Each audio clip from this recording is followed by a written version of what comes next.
الشيطان الرجيم بسم الله الرحمن الرحيم فمن يعمل مثقال ذرة خيرا يره سبحان ربك رب العزة عما يصفون وسلام على المرسلين والحمد لله رب العالمين اللهم صل على سيدنا ومولانا محمد وعلى آل سيدنا ومولانا محمد وبارك وسلم اللهم صل على سيدنا ومولانا محمد وعلى آل سيدنا ومولانا محمد وبارك وسلم اللهم صل على سيدنا ومولانا محمد وعلى آل سيدنا ومولانا محمد وبارك وسلم۔ میرے دل میں احباب نے ڈیوٹی تو یہ لگائی ہے کہ گلگت اور چترال کے حوالے سے الکہف کی جو محنت ہے وہ سامنے لائی جائے، انشاءاللہ وہ بھی ذکر کرتے ہیں، لیکن اس سے پہلے الحمدللہ ثم الحمدللہ اماں جان تشریف لا چکی ہیں، اور عورتوں کے ہال میں جب سے وہ تشریف لائی ہیں تو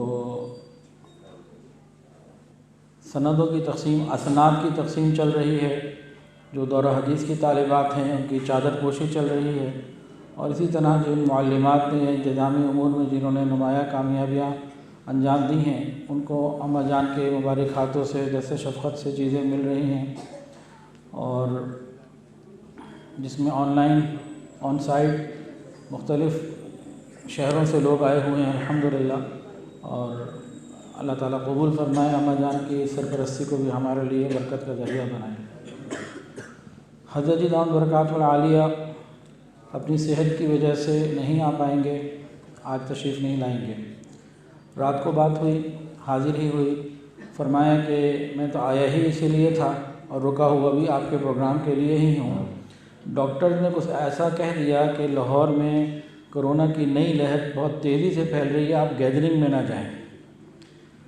تو جو باقی احباب تھے انہوں نے بھی کہا کہ بھئی حفظ ما تقدم بہتر ہے، تو بہرحال حضرت کی صحت کے لیے ہم لوگ دعا گو ہیں، اللہ تعالی حضرت کا سایہ تادیر ہم پر عافیت اور خیر کے ساتھ سلامت رکھے۔ اور پھر حضرت سے میں نے درخواست کی تھی کہ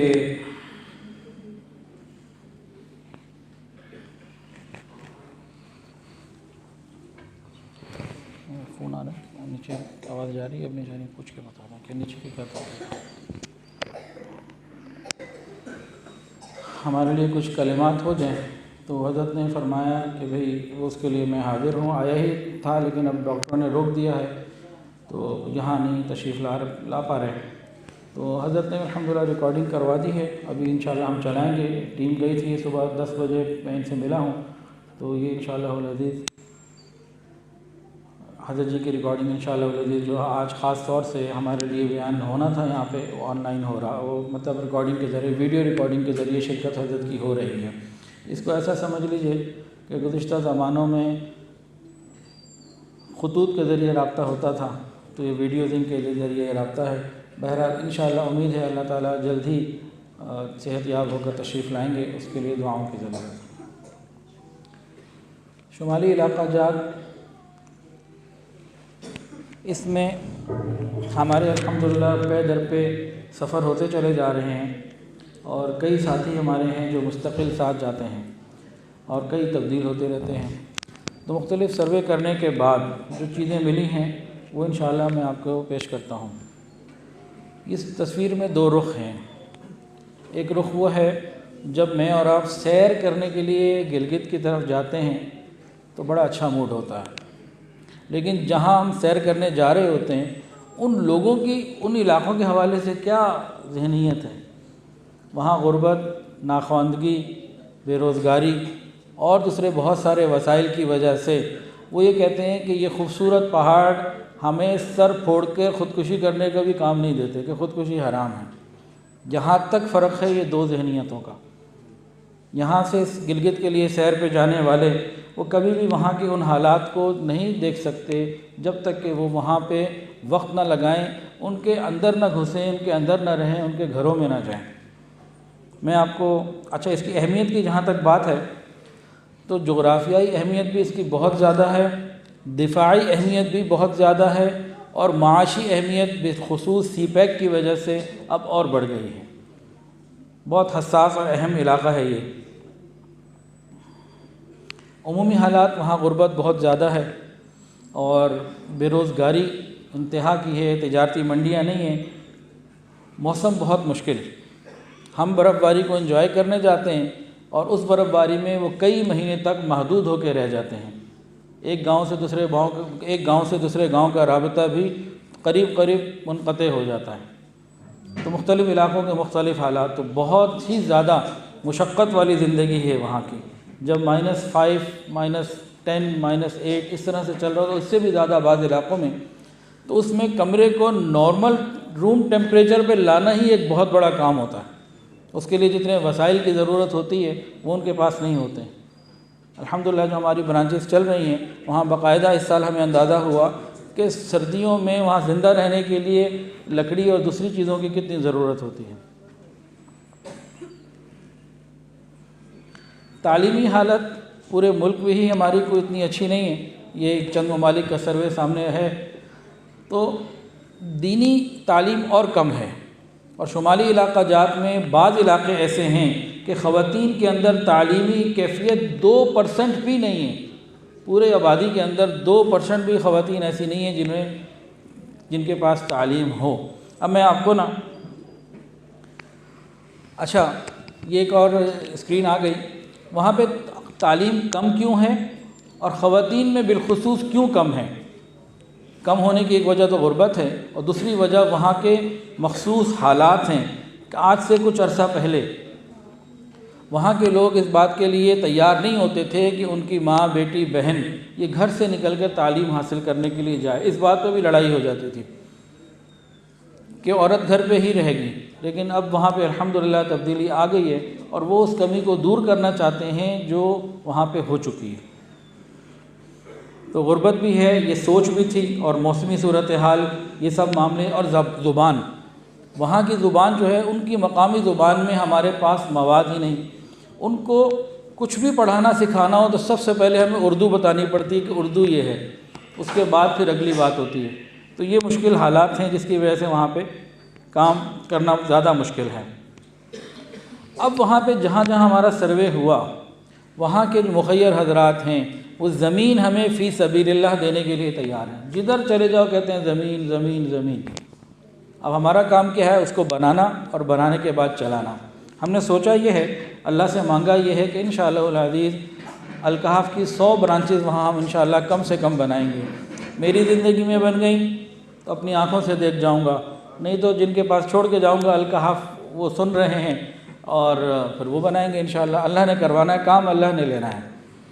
تو اس میں ہمارے ذہن میں جو باتیں ہیں، دینی تعلیم یہ تو الکہف کا ایک خاص مقصد ہے، اس کے علاوہ دنیاوی تعلیم جو ضرورت کے درجے کی ہوگی وہ تو بالخصوص کریں گے، اور اس میں اگلے درجے کی جو ہوگی، جہاں جہاں آسانیاں ہوں گی، وسائل ہوں گے، انشاءاللہ کرتے جائیں گے۔ لیکن دینی تعلیم کے ساتھ ووکیشنل ٹریننگ، اس میں ہم ٹیفٹا کے ساتھ اور مختلف اور اداروں کے ساتھ مل کے کوشش کر رہے ہیں، اور انشاءاللہ فروری میں ہماری ووکیشنل ٹریننگ انسٹیٹیوٹس باقاعدہ ورکنگ آرڈرز میں آ جائیں گے انشاءاللہ۔ اس پہ بھی الحمدللہ ٹیم کام کر رہی ہے، اور اللہ کا بڑا شکر ہے الحمدللہ۔ یہ ایولون ہائی اسکول والے ہیں، برہان اسد صاحب ابھی اسٹیج پہ بھی آئے تھے مفتی عارف اللہ صاحب کے ساتھ، انہوں نے بھی ارادہ کیا جی وہاں پہ یہ اسکول بھی بنائیں گے۔ اور ساتھ ہی ساتھ جو ان کا گھر ہے لاہور میں، وابڈا ٹاؤن میں ہے، کہاں پہ ہے؟ کئی دفعہ کھانے پہ بلایا، یاد نہیں آ رہا، یو ای ٹی میں۔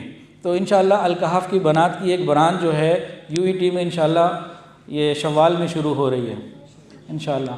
اسی طرح ہمارے ہارون صاحب ہے، تو وہ بھی انشاءاللہ ارادہ آج کر چکے ہیں، کل ہی کر چکے تھے۔ ان کا جو گھر ہے جو بھی زیر تعمیر ہے شوال میں، وہ بھی انشاءاللہ بنات کی ایک برانچ وہ بھی شروع ہو رہی ہے۔ لاہور کی بات بیچ میں آ گئی تو ایولون ہائی کا کیونکہ لوگو سامنے آیا تھا، تو یہ لوگ بھی ہمارے ساتھ دینی تعلیم میں لاہور میں یہ او لیول، اے لیول اور میٹرک سارا کچھ چلا رہے ہیں، تو وہاں انشاءاللہ یہ ہمارے ساتھ تعاون کریں گے، اور وہاں کے لوگوں کی عصری تعلیم کے اوپر بھی انشاءاللہ فوکس کیا جائے گا۔ وہاں کے مزید حالات سے پہلے ایک واقعہ سن لیجئے۔ میرے جتنے بھی سفر ہوتے ہیں تو اس میں بیگم صاحبہ ساتھ ہوتی ہیں، تو ایک سفر میں ہم اسی طرح KKH شاہراہ ریشم پہ گل کی طرف جو راستہ جاتا ہے، تو گل کی طرف رخ کریں تو بس ایک ہم نے ٹرن لیا اور 3-4 گھنٹے اوپر چلتے چلے گئے۔ پھر ایک وادی آئی، وہاں پہ ہم نے رات کو قیام کیا، عصر سے لے کے صبح 10 بجے تک وہاں ہمارا قیام رہا۔ جو یہاں سے گلگت جاتے ہیں نا، انہیں نہیں معلوم کہ دائیں بائیں جو راستے نکل رہے ہیں وہاں بھی کوئی آبادیاں ہیں، 1-2 نہیں، درجنوں نہیں، سینکڑوں آبادیاں ہیں بلا مبالغہ، جہاں پبلک ٹرانسپورٹ نہیں اور کوئی فیسلٹیز نہیں زندگی گزارنے کی، لیکن بعض جگہ 1-1 لاکھ کی آبادی ہے، بعض جگہ اس سے زیادہ کی آبادیاں بھی ہیں اور بعض کم بھی ہیں۔ وہاں سڑک بھی نہیں ہوتی، کچے راستے ہوتے ہیں، پتھریلے راستے ہوتے ہیں اور تنگ راستے ہوتے ہیں۔ تو آپ KKH سے دائیں ہو جائیں یا بائیں ہو جائیں تو اتنی وادیاں ہیں، 3-3 گھنٹے آپ چلتے چلے جائیں پورے وادی، 3 گھنٹے بعد تھک کے پہنچو، وہ کہتے ہیں اور آگے بھی ابھی آبادیاں ہیں۔ تو اس کو ڈسکور کرنا، فکر کرنا، یہ ایک بڑا طویل کام ہے۔ 100 برانچز جو ہم نے سوچی ہیں، کہنے میں تو 100 شاید زیادہ کسی کو لگیں، لیکن جتنی وہاں ضرورت ہے اس حساب سے یہ کچھ بھی نہیں۔ اور خالی گلگت نہیں، جب شندور ٹاپ سے نیچے چترال میں آئے تو اپر چترال اور لوئر چترال، وہاں بھی اسی قسم کے حالات۔ میں اپنے ساتھیوں کو کہتا ہوں کہ لاہور، کراچی، گجرانوالا، یہاں بھی ہماری برانچز الحمدللہ، یہاں اگر کوئی دینی تعلیم کی طلب لے کے نکلے، کچھ نہ کچھ مل جائے گا۔ اہل حق کا نہیں ملے گا، کسی اور کا مل جائے گا، مل جائے گا۔ وہاں تو بعض علاقے ایسے ہیں کہ 3-3 گھنٹے پیدل چل کے بھی کوئی تعلیمی ادارہ نہیں ملتا، اور بنات کا تو بالخصوص 1 لاکھ کی آبادی ہے، ایک مدرسہ بھی بنات کا نہیں ہوگا۔ تو دینی طلب وہاں بہت زیادہ ہے۔ میں واقعہ بیان کر رہا تھا ایک وادی کا، ہم لوگ وہاں پہنچے، عصر کی نماز ہم نے وہاں پڑھی اور اگلے دن صبح 10 بجے ہم وہاں سے نکلے۔ صبح جب نکلے نا تو ہماری اکلوتی بیگم صاحبہ جو ہیں وہ کہنے لگیں کہ میں آپ کے ساتھ تھی نا تو میں نے یہاں رات گزاری ہے، کوئی اور ہوتی تو وہ گاڑی میں رات گزار لیتی، یہاں نہ گزار پاتی۔ میں بڑا حیران ہوا، بھی کیا ہو گیا؟ یہ تو لوگ تو بڑے مہمان نواز ہوتے ہیں، بڑا خیال کرنے والے ہوتے ہیں۔ انہوں نے کہا جی اس میں تو کوئی شک نہیں، بہت مہمان نواز، خیال کرنے والے ہیں۔ تو پھر انہوں نے چند باتیں بتائیں، کہنے لگیں کہ جس گھر میں گئیں انہوں نے میری اہلیہ کے اکرام کے لیے اپنی چادر یا دوپٹہ ہوگا، چادر بتائی مجھے، اس سے ان کی جوتیاں بھی صاف کیں۔ اس کے بعد تھوڑی دیر کے بعد جناب وہ آ گئی چائے، اب گرما گرم چائے تھی، برف باری وہاں ہوئی بھی تھی اس وقت۔ تو کہنے لگیں کہ جب وہ آیا تو چمچہ جو ہے نا بہت صاف نہیں تھا، خاتون خانہ نے دیکھا کہ چمچہ صاف نہیں، اسی چادر سے انہوں نے صاف کر کے اور مجھے گھول کے چائے پیش کر دی، چینی کو ملا کے دے دی۔ اب میں سوچوں کہ اس کو پیوں کہ نہ پیوں، لیکن نہ پینا بے اکرامی تھا، میں نے پیا۔ اس کے بعد میں نے کہتی ہیں کہ میں نے دیکھا کہ اس چادر سے انہوں نے اپنا چہرہ بھی صاف کیا ہے، ناک بھی صاف کی ہوگی، اور اس طرح سے باقی اور بھی کام جو عورت عام طور سے جیسے ہمارے پاس کپڑا ہم کر لیتے۔ تو کہنے لگی کہ جب مجھے نماز کی ضرورت پیش آئی تو وہی انہوں نے چادر بچھا بھی دی۔ تو کہنے لگی کہ ہمارا چونکہ ماحول مختلف ہے۔ اچھا ہاں، پھر ایک بات انہوں نے اور بتائی، کہنے لگی کہ ہم نے جب کتابوں میں پڑھا تھا، حضرت تھانوی رحمۃ اللہ کی کتاب بہشتی زیور میں جو مسائل پڑھے تھے تو ہم سوچتے تھے کہ بھئی اس کی ضرورت کیا ہے، حضرت تھانوی رحمۃ اللہ نے مسائل لکھے کیوں ہیں، اس کی تو ضرورت ہی نہیں۔ تو وہاں جا کے معلوم ہوا کہ نہیں، صحیح لکھے ہیں کہ جی گھر کی عورتیں ہیں، ان کے ہاتھ میں نا ناخن میں کچھ لگا ہوا ہے، آٹا وغیرہ، تو وہ لگا ہوا ہے، کئی دن سے بھی اگر لگا ہوا ہے تو لگا ہوا ہے۔ تو اس طرح کے وہاں ماحول میں تھا۔ اچھا اگلے دن کیا ہوا یہ تو بیگم صاحبہ نے بتایا۔ رات کو ہم نے وہاں کھانا کھایا، انہوں نے جناب خوب جو ہے نا ہمیں زبردست قسم کا کھانا کھلایا، بڑا ہمیں بھوک بھی تھی اور مزے سے کھانا کھایا، پھر مجلس بھی ان کے ساتھ ہوتی رہی، ذکر ہوتے رہے مختلف باتوں کے۔ صبح ناشتہ لگ گیا، ناشتے میں ہم نے ناشتہ کیا، ہمارے ایک ساتھی تھے کہ میں ناشتہ نہیں کروں گا۔ بھئی آپ کیوں ناشتہ نہیں کریں گے؟ تو کہنے لگے کہ بس جو کچھ میں نے دیکھ لیا ہے نا، اب میں ناشتہ نہیں کر سکتا یہاں پہ۔ میں کہا بھئی کیا دیکھ لیا آپ نے؟ کہ جی بس میں گاڑی میں جا کے بتاؤں گا، یہاں نہیں بات کرنے۔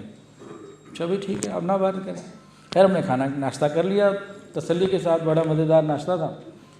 تو ناشتہ کر کے گاڑی میں بیٹھے تو کہنے لگے جی میں نے فجر میں یہ دیکھا کہ ان کے پاس جو واش روم ہے نا، اسی میں واش بیسن بھی ہے، اسی کے اندر جو ہے وہ ٹوائلٹ والا سلسلہ بھی ہے، کپڑے بھی اسی میں دھلتے ہیں، برتن بھی اسی میں دھلتے ہیں۔ تو کہتے ہیں میں نے جب برتن دیکھے نا یہ ناشتے والے وہاں سے دھل کر آئے، اب تو میں نے ناشتہ یہاں سے نہیں کرنا۔ اب ہمارے شہری ماحول میں یہ چیزیں کچھ اور ہیں، لیکن وہاں یہ نارم ہے، وہاں کی یہ عام بات ہے، وہاں یہ برائی نہیں ہے۔ ہم اس کو سمجھ رہے ہیں کہ بھئی یہ کیا چیز ہے، وہ وہاں کا ایک سلسلہ ہے۔ تو وہاں کے حالات میں کام کرنا بہرحال اس کی بہت زیادہ مختلف اعتبار سے ضرورت ہے۔ یہ تو میں نے خالی آپ کو ایک چیز بتائی کہ اس طریقے سے اس میں وجوہات کیا ہیں، وسائل کی کمی، تعلیم کی کمی، تو یہ چیزیں اچھا وہاں کی چیزیں اچھی بھی بہت ہیں۔ وہاں اس وادی میں انہوں نے بتایا پوری وادی میں جو بچہ بالغ ہے وہ نمازی ہے، بے نمازی پوری وادی میں کوئی نہیں، اور جو بچی بالغ ہو چکی ہے وہ باپردہ ہے، بے پردہ کوئی نہیں۔ تو دین کی طلب اور شوق ان میں بہت ہے۔ فکر کرنے کی ضرورت ہے کہ وہاں پہ محنت کی جائے، وہاں کام کیا جائے، تو وہ لوگ بھی پھر ملک اور اسلام کی ترقی میں پورا بھرپور کردار ادا کر سکتے ہیں۔ تو بہرحال ہم نے جو سوچا ہوا ہے، جو اللہ سے مانگ رہے ہیں کہ بھئی وہاں پہ جگہ تو وہ لوگ فی سبیل اللہ دے رہے ہوتے ہیں کہ بھئی آئیں، تو ہم نے سوچا یہ کہ ایک کنال کی 500 گز کی جگہ جو ہو اس کو بنایا جائے، اور بنانے کے بعد اس کو چلایا جائے۔ تو کوئی بھی حضرات ہمارے ساتھ سفر کرنا چاہتے ہوں تو ہم لوگ جب جاتے ہیں ہمارے ساتھ بھی، چاہے ویسے جانا چاہیں ویسے جائیں، تو کوئی تعمیری اعتبار سے شریک ہونا چاہے تو تعمیری اعتبار سے شریک ہو جائے، کوئی تعلیمی اعتبار سے شریک ہونا چاہے، کاموں کو لینا چاہے تو تعلیمی اعتبار سے شریک ہو جائے۔ تو یہ تو زندگی بھر کا سلسلہ ہے، بلکہ قیامت تک کا سلسلہ ہے۔ جب تک سورج مغرب سے نکل نہیں جاتا دین کا کام تو بہرحال ہوگا، اور اللہ اپنے پیاروں سے لیتے رہیں گے۔ الکحف کا اس میں حصہ پڑ جائے تو یہ الکحف کے لیے ایک سعادت کی بات ہے۔ ابھی تک جو ہم نے ورکنگ کی ہوئی ہے وہ تقریباً 21 برانچز ایسی ہیں جہاں پہ ہم ورکنگ کر چکے ہیں کہ کام کہاں کرنا ہے۔ ساری تیار نہیں ہوئی، ایک تیار ہو چکی ہے، 2 ابھی انڈر کنسٹرکشن ہیں، اور 5-6 جگہ ایسی ہیں جو کرائے پہ لے کے یا عارضی طور پہ لے کے وہاں تعلیم شروع کر دی ہے۔ تو یہ تو لمبا سفر ہے۔ یہ عیون سے ہند چترال، یہ گراؤنڈ +1 بنا ہوا ہے، اب اس کے اوپر ایک فلور ڈالنا ہے۔ آئے ہوئے بھی ہیں مولانا ضیاء الرحمن صاحب۔ ہم تو لاہور سے آئے نا، کتنی مشقت ہوئی ہوگی سردی میں۔ یہ برف انہوں نے راستے کی تصویریں بھیجی تھیں، چترال سے آج صبح پہنچے ہیں 8:45 بجے، کل نکلے تھے یہ لوگ۔ اس میں جو ناران سے آئے ہیں، دارل سے آئے ہیں، اور مختلف علاقوں سے آئے ہیں، تو وہاں تو زبردست قسم کی برف باری ہو رہی ہے۔ تو ان کی مہربانی ہے، بلکہ ان کا احسان ہے کہ یہ لوگ اتنی مشقتوں کا یہ سفر کر کے یہاں آئے ہیں، اور پروگرام کے بعد انہوں نے واپس چلے جانا ہے۔ تو یہ طلب لے کر آئے ہیں کہ یہاں پہ یہ رنگور ویلی میں ہماری برانچ الحمدللہ باقاعدہ تیار ہو کے اس پہ کام شروع ہو چکا ہے۔ اب اس پہ انشاءاللہ فروری میں ووکیشنل کا سلسلہ شروع ہو رہا ہے۔ اب یہ نام ایسے ہیں، لسنوٹ یہاں برانچ شروع ہو چکی ہے، دڑن میں شروع ہو چکی ہے، اور بالاداس میں شروع ہو چکی ہے۔ یہ شیر قلعہ والے بھی آئے ہوئے ہیں، آج یہاں اس وقت موجود نہیں ہیں، تو لیکن ہمارے ساتھ ہی تھے، 3 دن سے لاہور میں ہیں، تو یہ بھی کام کرنا شروع کرنا چاہتے ہیں۔ ان کے بعد 4 کنال کی جگہ ہے کہ جی آئیں اور کام شروع کریں۔ تو بہرحال اس میں مختلف علاقوں میں، یہ بونجی میں ہماری برانچ شروع ہو چکی ہے، باقاعدہ تعلیم شروع ہو چکی ہے۔ یہ گلگت سے تقریباً 45 منٹ کے فاصلے پر ہے۔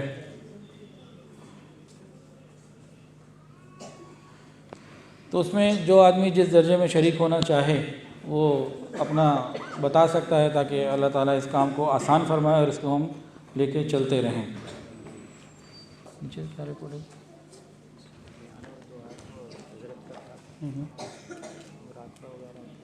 ٹھیک ہے، نیچے سے کہ انہوں نے آواز کو دی۔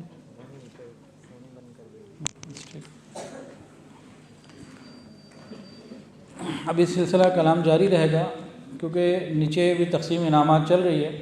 جیسے ہی وہ مکمل ہوگا مجھے یہاں اطلاع آ جائے گی اور فوراً حضرت جی کا بیان شروع ہو جائے گا۔ حضرت جی کے بیان کی آواز اوپر اور نیچے دونوں جگہ جائے گی۔ ابھی صورتحال یہ ہے کہ اوپر والوں کی آواز آ رہی ہے، اور عورتوں کے جو ہال میں عورتیں ہیں ان کی آواز ان کو آ رہی ہے۔ تو جیسے ہی انشاءاللہ العزیز وہاں سے اطلاع آتی ہے تو حضرت جی کا جو ہے نا وہ بیان انشاءاللہ ہم شروع کریں گے۔ 2-3 باتیں اس اطلاع کے آنے سے پہلے ہم سلسلے کو جاری رکھتے ہیں۔ ہمارے معاشرے کا ایک بہت کامن مسئلہ ہے، میرا اور آپ کا اور ہر گھر کا اور ہر ادارے کا، کاروباری ادارہ ہو، دینی ادارہ ہو یا کوئی گھر ہو، سب کے اندر ایک کامن ایشو ہے، کامن پرابلم ہے ایک، وہ کیا ہے؟ پروگرام ختم ہو چکا ہے، نیچے آپ اپنا کر لیں، نیچے آپ کی آواز جا رہی ہے۔ اچھا، تو یہ اطلاع مجھے کیوں نہیں دی گئی؟ کہہ رہے ہیں کہ آپ کا بیان ابھی نہیں ہوا ہے، سب آپ سبمٹ کر لیں، اس کے بعد پھر اچھا ٹھیک ہے، بس ٹھیک ٹھیک ہے۔ ٹھیک ہوگا جی۔ الحمدللہ میری آواز بھی اب نیچے جا رہی ہے، اب دونوں ہال ایک ہو چکے ہیں۔ تو بہرحال جو بات میں نے شروع کی اس کو میں مختصر کر کے بات کو پھر آگے بڑھاتا ہوں انشاءاللہ۔ ایک کامن مسئلہ ہمارا کیا ہے؟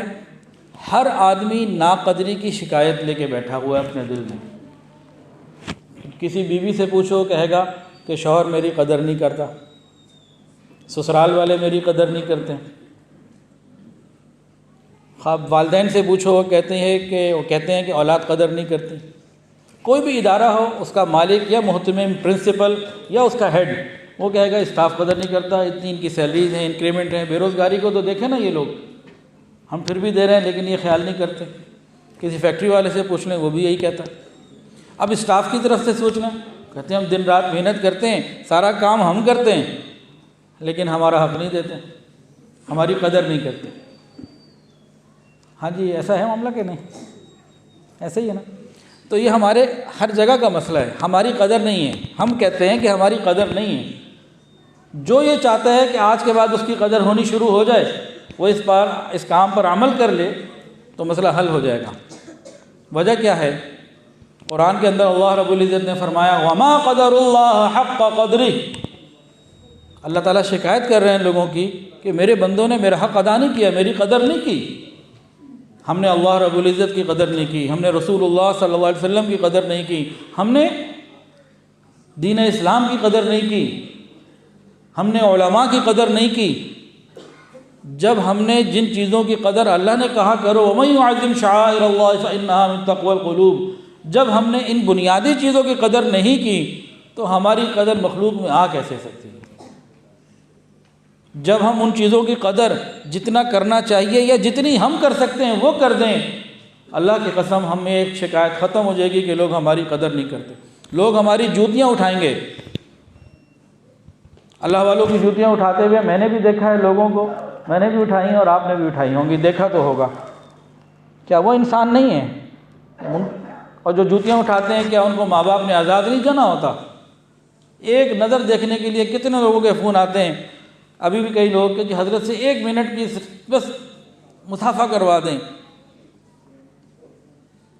تو یہ ناقدری ہماری جو شکایت ہے نا ناقدری کی کہ ہماری قدر نہیں ہے، جب اللہ کا حکم سامنے آتا ہے ہم اس حکم کو پورا کرتے ہیں یا اپنی خواہش کو؟ حکم ہے نماز پڑھو، 5 مرتبہ آواز آتی ہے حی علی الصلاۃ، آؤ نماز کی طرف۔ حکم ہے پردہ کرو، حکم ہے جھوٹ نہ بولو۔ ہم اللہ تعالیٰ کے احکامات کی، رسول اللہ صلی اللہ علیہ وسلم کی کتنی قدر کر رہے ہیں؟ ہم اس قدر میں جتنی کمی کریں گے آگے سے وہ معاملہ آئے گا۔ فضیل ابن عیاض رحمۃ اللہ علیہ فرماتے تھے، یہ آخری بات ہے، اس کے بعد بات آگے لے کے چلتے ہیں کیونکہ پورے مضمون کو اس میں سمو دیے گئے، تفصیلات تو بہت ہیں۔ فضیل ابن عیاض رحمۃ اللہ علیہ فرمایا کرتے تھے کہ جب میں نے اللہ رب العزت کی نافرمانی کی، میں نے اس نافرمانی کا اثر اپنی بیوی میں یا اپنے بچوں میں یا اپنے غلاموں میں حتیٰ کہ اپنی سواری کے جانوروں تک میں محسوس کیا۔ میں نے رب کی ناقدری کی، لوگوں نے میری ناقدری کی۔ ہم رب کی قدر کرنا شروع کریں اور جن کی قدر کرنے کا حکم رب نے دیا اور رب کے محبوب پیغمبر نے دیا ہم ان کی قدر کریں، ہماری قدر خود بخود ہو جائے گی، یہ شکوے ختم ہو جائیں گے۔ اب حضرت جی کے بیان سے پہلے توبہ کے کلمات پڑھائے جائیں گے۔ جو بیعت کی نیت کرنا چاہیں وہ بیعت کی نیت کر لیں، اور تجدید بیعت کی نیت بھی کی جا سکتی ہے جو پہلے سے بیعت ہیں، اور توبہ کی نیت تو ہر ایک شخص جو موجود ہے نا، عورتوں میں، مردوں میں، آن لائن جہاں آوازیں جا رہی ہیں، تو سب کے سب ہم توبہ کی نیت کر لیں۔ الحمدللہ وکفیٰ وسلام علی عبادہ الذین اصطفیٰ۔ ساتھ ساتھ ان کلمات کو سچے دل کے ساتھ پڑھ لیجئے۔ بسم اللہ الرحمن الرحیم، لا الہ الا اللہ